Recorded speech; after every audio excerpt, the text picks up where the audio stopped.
The rain poured through the night as if the city was trying to wash away its sins. Cedar Street was almost empty. Only a few cars passed by, leaving long streaks of light across the wet asphalt.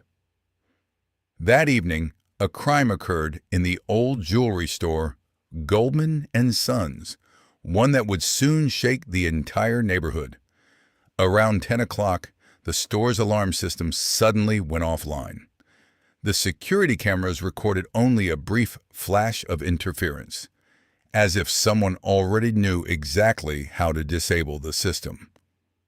2 minutes later, the door quietly opened. A person in a dark coat and gloves stepped inside.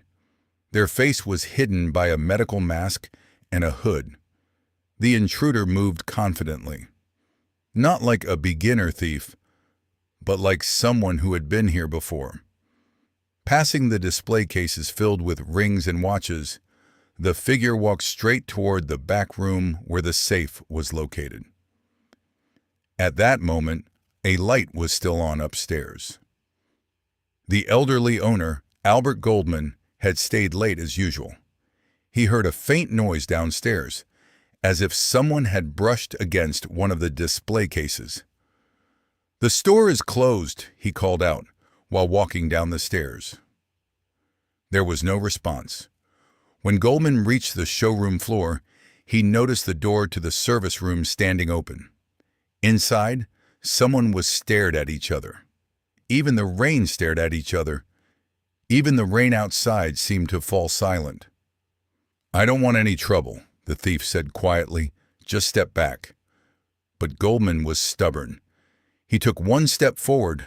A muted pop echoed in the room. The old man slowly collapsed onto the floor. The thief opened the safe. Inside were velvet boxes filled with jewelry. But he was interested in only one thing, a small black case in the far corner. He opened it and smiled. Inside was a rare blue diamond known as the Northern Star.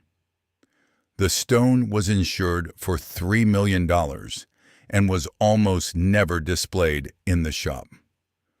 3 minutes later, the thief disappeared as quietly as he had arrived. By morning, the city was buzzing. Police had sealed off the store, and journalists crowded the entrance. Detective Mark Reynolds carefully examined the crime scene. "Professional work," said the forensic technician. "No fingerprints, no camera footage." Reynolds nodded silently, but one small detail caught his attention. On the floor near the safe lay a small silver button. "That's not from the store," he said. The investigation moved slowly. No witnesses. The security system had been hacked perfectly.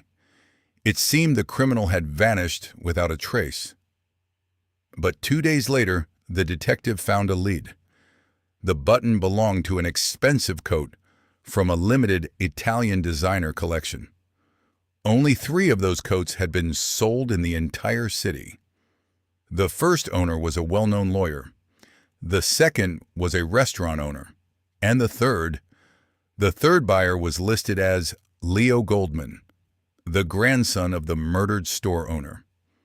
When the police arrived at his home, the door was open. Inside, everything looked neat, almost sterile. On the table lay an empty case from the diamond.